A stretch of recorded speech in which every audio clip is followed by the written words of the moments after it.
Таттуу токош жана 1 стакан сүт. Кенже класстын окуучулары үчүн каралган бул азыктарга күнүнө болгону 7 сом бөлүнөт. Бийик тоолуу аймактарда жашаган окуучуларга бөлүнгөн каражат бир аз көбүрөөк, 10 сомдон. Өлкөдөгү 2000ден ашуун мектептин башталгыч класстарына түшкү тамак уюштуруу үчүн бир жылга мамлекет тарабынан 735 миллион сом каралган.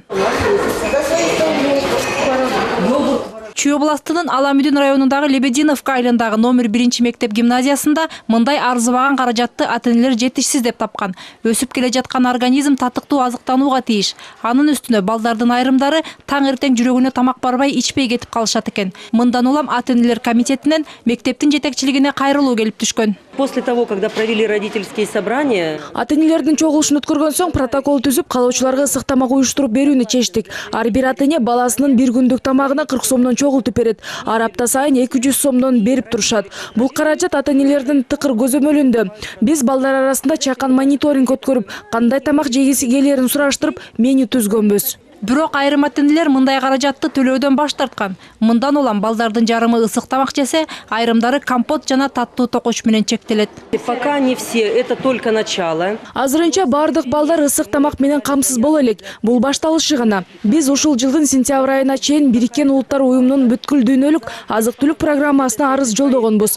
Алар баарын талдап чыгып, биздин мектепке кошумча каражат бөлүп берүү чечимин кабыл алды. Буйруса жаңы окуу жылынан тартып 100% ысык тамак менен камсыз болот. Мындай жол менен 788 мектеп окуучуларга ысык тамак уюштуруп берет экен. Ал эми башка билим берүү мекемелеринин буга шарты туура келбейт. Себеби дегенде бардык мектептерде бүгүнкү күндө условия жок. Шарт түзүлгөн эмес, суу жок кээ бир мектептерде. Мына ошол себептүү биз ал жерде балдардын өмүрүн коркунучка салбаш үчүн ысык тамак бергенге болбойт да. Ал эми 788 мектепте бүт бардык шарты түзүлгөн. Ысык тамагы, муздак суу, ысык суусу бардыгы бар, санитардык шарттарга туура келет. Мына ошондуктан бул акчага биз ысык тамак берип жатабыз. Мектептердин ашканаларына тийиштүү жабдууларды коюп берүүгө мамлекеттин да чамасы жетпейт. Мындан улам билим берүү министрлиги ата-энелерден жардам суроону эп көрүп жатышыптыр. Ар бир ата-эне эртең менен чыгып баратканда баласына 10 сомдон ашык акча бергендер бар. Мисалы, ошол акчага балдар өздөрүнүн ден соолугуна зыяндуу нерселерди алып жеп атат. Мисалы, ошол эле кукси, же болбосо чипсы деп койсок болот, кириешки.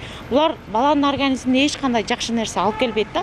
Ошондуктан ата-энелер бардыгы макулдашып алып, ошол мектепте шарттарды түзүп берип, мектептин өзүндө эле ошол эле ысык суу, муздак сууну киргизип, аракет кылып берсе, ошол оборудованияны алып берсе, өкмөт тарабынан бөлүнгөн акчага бардык балдар ысык тамак бермек да. Бирок бул азырынча кыял гана. Мындай сунушка ата-энелердин баары макул болобу белгисиз. Ал ортодо жаза аткаруу кызматына абактагылардын тамагына деп күнүнө бир кишиге 68 сомдон бөлүнөрү белгилүү болду.